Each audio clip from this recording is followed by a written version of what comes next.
ಎಂತ ಗೊತ್ತಾ, ಈಗ ಹಂಗಾರ್ ಕಟ್ಟೆ ಬಂದರಿಗೆ ಬಂದಿದ್ದೆ. ಬೋಟ್ ಎಲ್ಲ ಬಂದು ನಿಂತಿತ್ತು. ಈಗ ಮಳೆಗಾಲ ಅಲ್ಲ, ಬೋಟ್ ಎಲ್ಲ ಬಂದು ನಿಂತಿತ್ತು ಈಗ ದಡದಲ್ಲ. ಬೋಟ್ ಹೆಂಗಿತ್ತಂದ್ರೆ ತೋರಿಸ್ತೇವೆ ಕಣ ಒಳಗಲ್ಲ. ಈ ಬೋಟಿಗಪ್ಪ ಮತ್ತೆ ಅಂತಂದ್ರೆ ಈಗ ಈ ಚಾನಲ್ ಈಗೆಲ್ಲ ಸಬ್ಸ್ಕ್ರೈಬ್ ಮಾಡ್ಕೊಳ್ಳಿ, ಸಪೋರ್ಟ್ ಮಾಡಿ. ಫಸ್ಟ್ ಒಂದು ಸಬ್ಸ್ಕ್ರೈಬ್ ಮಾಡ್ಕೊಳ್ಳಿ ಮಾತ್ರ. ಫಸ್ಟ್ ಒಂದು ಸಬ್ಸ್ಕ್ರೈಬ್ ಮಾಡ್ತೀನಿ ಗಳಿಂದ. ನೋಡಿ ಇಷ್ಟು ಗ್ಯಾಪ್ ಇತ್ತು.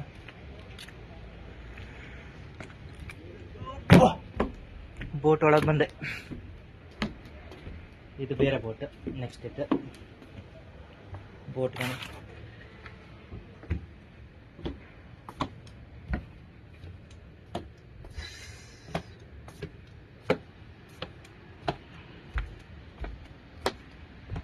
ಬೋಟ್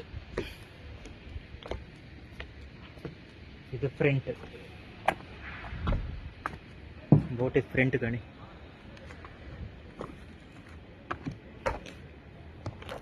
ಬೋಟ್ ಇಲ್ಲಿ ಈಚೆಗೆಲ್ಲ ಬೇರೆ ಬೇರೆ ಬೋಟ್ಗಳೆಲ್ಲ ಇಟ್ಕೊಳ್ಳಿ. ತುಂಬ ಬೋಟ್ಗಳು ಬಂದು ಬದಿ ನಿಂತಿದ್ದ, ಸೈಡ್ ನಿಂತಿದ್ದ.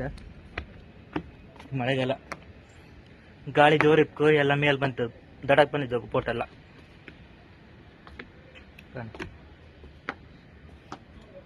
ಬೋಟ್ ಎಲ್ಲ ದಡಕ್ಕೆ ಬಂದು ನಿಂತಿತ್ತು. ಬೋಟ್ ಒಳಗೆ ಹಾಕಕ್ಕೆ ಬೀಗ ಹಾಕಿತ್ತು. ಬೋಟ್ ಒಳಗೆ ಹಾಕಿಲ್ಲ.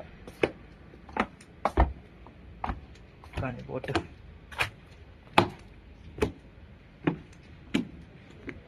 ಇದು ಬೋಟ್. ಇಲ್ಲಿಂದ ಇನ್ನೊಂದು ಬೋಟಿಗೆ ಹೋಗ್ತಾ ಕಾಣಿ. ಮತ್ತೊಂದು ಬೋಟಿಗೆ ಬಂದೆ. ಎಷ್ಟು ಚಂದ ಇತ್ತಲ್ಲ ಬೋಟ. ಇದರಲ್ಲೇ ಮೀನು ಇಡೋದು, ಫಿಶಿಂಗ್ ಬಲಿ ಎಲ್ಲ ಕಣಿ.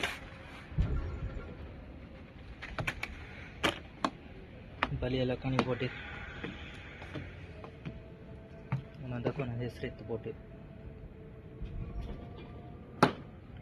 ಶೇಖರ್. ಇಷ್ಟು ದೊಡ್ಡದಿತ್ತು ಕಣಿ ಬೋಟ್. ಫ್ರಂಟ್ ಕಣಿ ಇಷ್ಟು ದೊಡ್ಡದಿತ್ತು ಕಣಿ. ಇಷ್ಟು ನೀರೊಳಗೆ ಮುಳುಗಿ ಹೋಗುತ್ತೆ. ಇಷ್ಟು ನೀರಲ್ಲಿ ಮುಳುಗಿ ಹೋಗುತ್ತೆ ಕಣಿ ಬೋಟು.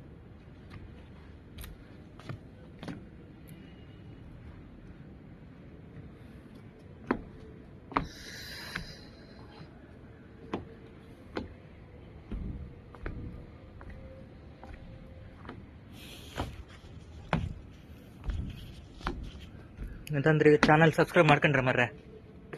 ಫಸ್ಟ್ ಒಂದು ಚಾನಲ್ ಈಗಲೇ ಸಬ್ಸ್ಕ್ರೈಬ್ ಮಾಡ್ಕೊಳ್ಳಿ, ಒಂದು ಸಪೋರ್ಟ್ ಮಾಡಿ. ಸರಿ ಬಾಯ್, ನೆಕ್ಸ್ಟ್ ವೀಡಿಯೋದಲ್ಲಿ ಸಿಗ್ತೆ. ಈಗಲೇ ಚಾನಲ್ ಈಗಲೇ ಸಬ್ಸ್ಕ್ರೈಬ್ ಮಾಡ್ಕೊಳ್ಳಿ.